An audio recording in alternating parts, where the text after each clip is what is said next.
So I'm on the hunt to try and figure out what the best ISO on the LUNA Ultra is, because nobody has the answer. The results that I found are very interesting. Hopefully we can figure this out together. Some people say it's ISO 400, ISO 100, ISO 800.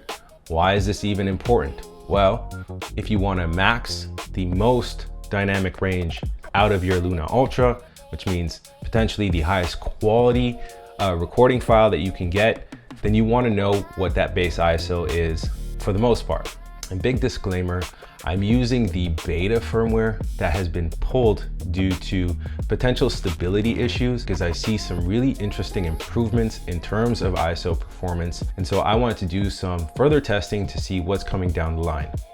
The first thing I want you to notice is when underexposed, going up in ISO value doesn't actually do anything but degrade the image in the shadows. So you're going to see some noise increase in the corners right here and right here.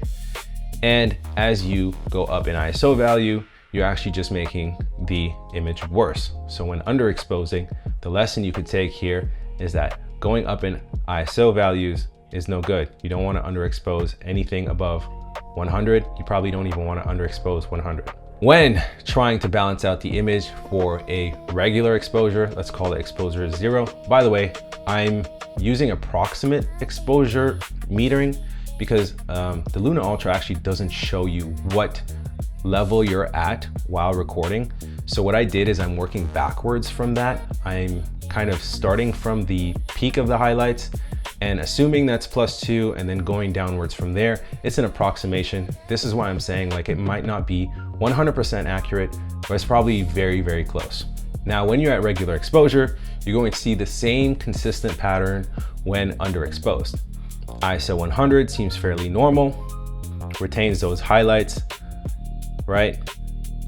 Everything is fine across the board, except for the degradation in the shadows. The shadows start clipping and you see kind of like the blacks raising, but the midtones kind of falling into those blacks, and it starts to disappear a little bit. You see, from 200 to 400 to 800 to 1600, what you saw at 100 is no longer like viewable at 1600. It's almost kind of unusable and too noisy.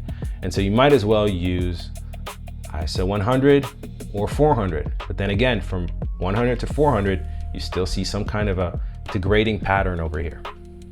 Now, let's say you overexpose a bit. At 100, you get a little bit of clipping in the highlights. And as you push to 200, you see an expansion in the highlights and a reduction in the shadows, although very subtle, and those highlights are more retained. And as you push up from ISO 2 to 4 to 800, you're getting the same thing. And now at +2, that pattern retains. ISO 100 completely clipped at the top, just destroyed. ISO 200, you see that highlight expand a little bit again. ISO 400, it has fully evolved and allowed the decompression in the highlights.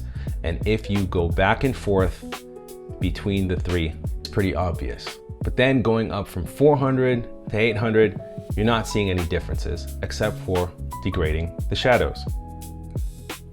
Highlights don't change, the shadows get worse.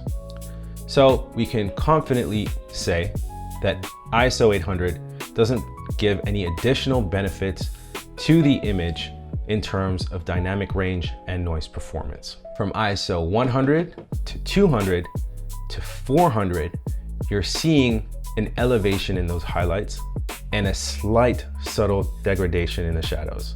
Okay, so now the real moment of truth, like which ISO is the best? Do you underexpose or expose correctly ISO 100 and just watch your highlights? Or do you overexpose ISO 400? And the answer to that question is inconclusive. Sorry. When I found this out, I was super shocked myself, but let me explain why. So here's ISO 100 and 400, 2 stops apart, which makes sense because they are 2 stops apart. But then when you normalize the image, which means bringing up ISO 100 or bringing down ISO 400 to the correct exposure so that they match, you're seeing barely any difference. Look at the waveform here. As I cycle from 100 to 400, nothing changes. Literally nothing. So have we wasted our time trying to figure out what the best ISO is if you could just expose ISO 100 correctly or overexpose ISO 400? And that answer is no, because in the prior firmware, ISO 400 and ISO 800 were completely disgusting and filled with noise.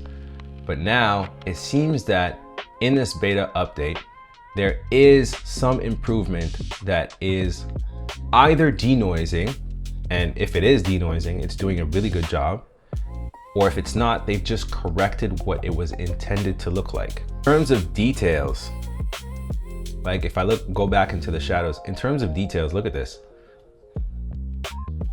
Like barely any difference, right? Look at that noise, there's nothing. Shadows are fine. Highlights are also fine. But when you underexpose the image, this is when things are slightly more obvious. At ISO 100 and ISO 400, there is a difference in the shadows. Do you see that?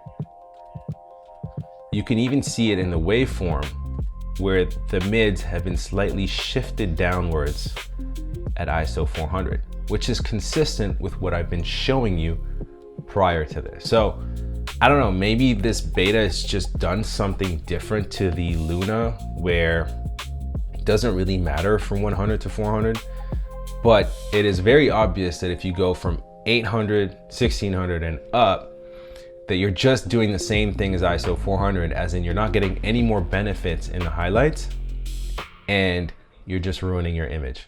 Use any ISO from 100 to 400. The real answer here is expose properly for the ISO that you're using.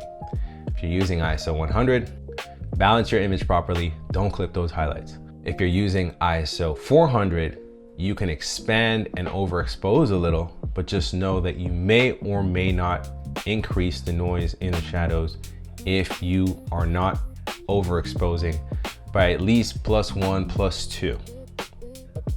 That's it. A little underwhelming, I know, but it is what it is.